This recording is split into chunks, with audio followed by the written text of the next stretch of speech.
श्री स्वामी समर्थ। तुम्हा सर्वांचं माझ्या चॅनलमध्ये मनापासून स्वागत आहे। तर बघा, शास्त्रामध्ये चातुर्मासात कोणतेही शुभ किंवा मंगल कार्य करण्यास मनाई आहे। चातुर्मासात देवी देवतांची पूजा करणे अत्यंत लाभदायक आणि शुभ मानले जाते। तर या वर्षी चातुर्मास कधी सुरू होतोय आणि कधी संपेल, त्याचबरोबर या चातुर्मासामध्ये काय करावे, काय करू नये आणि चातुर्मासामध्ये शुभ कार्य का करण्यात मनाई आहे, याबद्दलची संपूर्ण माहिती मी तुम्हाला आजच्या व्हिडिओमध्ये सांगणार आहे। व्हिडिओ पूर्ण बघा जेणेकरून तुम्हाला संपूर्ण माहिती मिळेल। जर तुम्ही चॅनलवर नवीन असाल तर चॅनलला सबस्क्राइब करायला मात्र विसरू नका आणि व्हिडिओला लाईक करायला मात्र विसरू नका। तर बघा, हिंदू धर्मात चातुर्मासाचे विशेष महत्त्व आहे। चातुर्मास सुरू होताच सर्व शुभ कार्य थांबवले जातात। धार्मिक मान्यतेनुसार चातुर्मास सुरू होताच भगवान विष्णू योग निद्रामध्ये जातात। यानंतर देव उठणी एकादशीच्या दिवशीच भगवान नारायण जागे होतात। देव उठणी एकादशीला चातुर्मास संपतो। या वर्षी 2024 मध्ये चातुर्मास कधी सुरू होईल, तर बघा, आषाढ महिन्यातील शुक्ल पक्षातील एकादशी तिथीपासून चातुर्मास सुरू होतो, जो कार्तिक महिन्याच्या शुक्ल पक्षातील एकादशी तिथीपर्यंत चालतो। हिंदू दिनदर्शिकेनुसार चातुर्मासाची सुरुवात देवशेनी एकादशी पासून होते। यंदा देवशेनी एकादशीचे व्रत 17 जुलै 2024 रोजी पाळले जाणार आहे। देवशेनी एकादशीच्या दिवशी भगवान विष्णू पूर्ण 4 महिने योग निद्रात जातील। यानंतर देव उठणी एकादशीच्या दिवशी श्रीहरी योग निद्रेतून बाहेर पडतील। यंदा देव उठणी एकादशी 12 नोव्हेंबर 2024 रोजी साजरी केली जाणार आहे। धार्मिक मान्यतेनुसार जोपर्यंत भगवान विष्णू योग निद्रामध्ये राहतात तोपर्यंत जगाचा कारभार भगवान शिव करतात। चातुर्मासात काय करू नका, तर बघा, भगवान विष्णूंच्या झोपेपासून ते उठण्यापर्यंतचा काळात चातुर्मास म्हणतात। या काळात पूजा केल्याने पुण्य प्राप्त होते असे मानले जाते। त्याचबरोबर चातुर्मासात विवाह, मुंडन, पवित्र धागा, नवीन वाहन खरेदी करणे, नवीन मालमत्ता खरेदी करणे, घर बांधणे, नवीन व्यवसाय सुरू करणे, भूमिपूजन करणे हे शुभ कार्य करू नका। वास्तविक चातुर्मासात सूर्य दक्षिणायात बसतो, तसेच भगवान विष्णू गाढ झोपेच्या अवस्थेत जातात। या काळात असे मानले जाते की या काळात केलेले कोणतेही शुभ कार्य भगवान विष्णूंची कृपा प्राप्त करत नाहीत आणि त्यामुळे इच्छित परिणाम देत नाहीत। त्यामुळे या काळात शुभ कार्य म्हणजे विवाह, मुंडन किंवा अन्य कुठल्याही विधी करण्यास मनाई आहे। चातुर्मासात देवी देवतांचे दर्शन होते। आता आपल्याला माहित आहे की चातुर्मासात भगवान विष्णू योग निद्रामध्ये जातात आणि या काळात भगवान शिव संपूर्ण 4 महिने विश्वाच्या निर्मितीची जबाबदारी घेतात। त्यामुळे या 4 महिन्यात भगवान विष्णूंशिवाय भगवान शिव आणि देवी लक्ष्मीची पूजा केली जाते। या वर्षी म्हणजे 2024 मध्ये 17 जुलै ते 12 नोव्हेंबर दरम्यान कोणताही शुभ कार्य किंवा कोणताही कार्यक्रम आयोजित करू नका। तसेच नवीन वाहन खरेदी, नवीन मालमत्ता खरेदी करू नका। भूमिपूजन, बांधकामाचा पाया घालणे यासारख्या गोष्टी सुद्धा करू नका। याशिवाय या व्रतामध्ये दूध, तेल, वांगी, पालेभाज्या, खारट किंवा मसालेदार अन्न, मांस, मद्य इत्यादीचे सेवन करू नका। तसेच बेडऐवजी जमिनीवर झोपावे। हे भगवान सूर्याला प्रसन्न करण्यासाठी म्हणतात, जो आपल्या भक्तांवर आशीर्वाद देईल।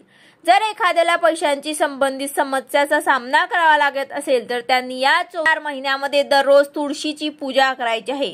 चातुर्मासात शुभ कार्य करण्यास मनाई असली तरी सामान्य धार्मिक कार्य राहू शकतात। हा काळ पूजा, उपवास इत्यादीसाठी सर्वोत्तम मानला जातो। या काळात लोक कोणत्याही प्रकारचे उपवास करू शकतात आणि जे यावेळी उपवास करतात त्यांना दुप्पट फळ मिळत असते। चातुर्मासामध्ये सर्वसामान्य लोक चातुर्मासाचा एखादा व्रत करतात, जसे की पर्ण भोजन म्हणजे पानावर जेवण करणे, एक भोजन एक वेळेत जेवण करणे, अयाचित म्हणजे न मागता मिळेल तेवढे जेवण करणे, एक वाढी म्हणजे एकदाच सर्व पदार्थ वाढून घेणे, मिश्र भोजन सर्व पदार्थ एकदम वाढून घेऊन त्याचा काला करून जेवणे, हे सर्व भोजनाचे नियम करून ते उपवास करत असतात, व्रत करत असतात।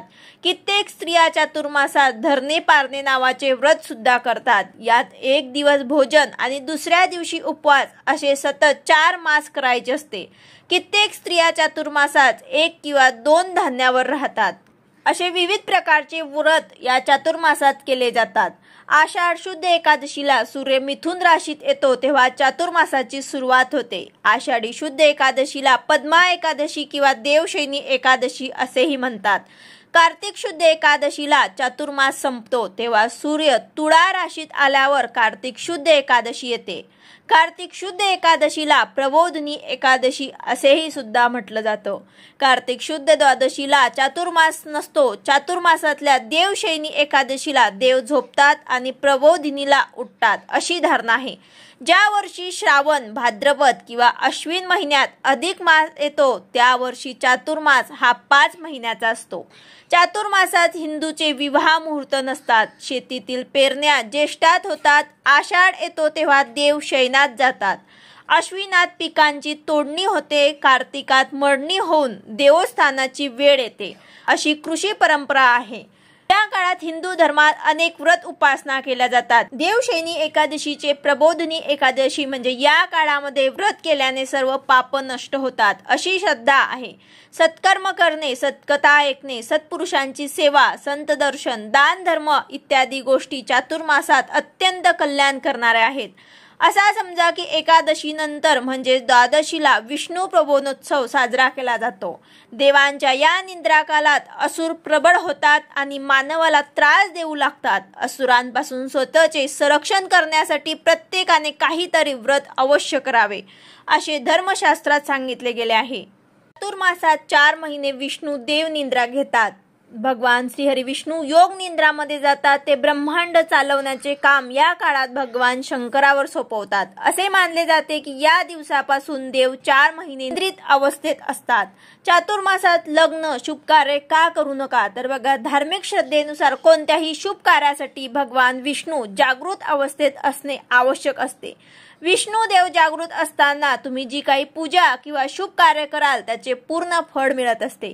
शयन अवस्थेत असताना कोणतेही शुभ कार्य करता तेव्हा त्याचे पूर्ण फळ तुम्हाला मिळत नाही। या कारणांमुळेच चातुर्मासाच्या दिवसांमध्ये विवाह, जावळ, उपनयन विधी, गृहप्रवेश वगैरे गोष्टी केल्या जात नाहीत। तर अशा प्रकारे चातुर्मासामध्ये आपल्याला जे शक्य होईल ते आपल्याला सेवा उपासना करायची आहे। व्हिडिओ आवडला असेल तर लाईक करा, शेअर करा, सबस्क्राईब करा। भेटूया अशाच नवीन व्हिडिओ सोबत। श्री स्वामी समर्थ।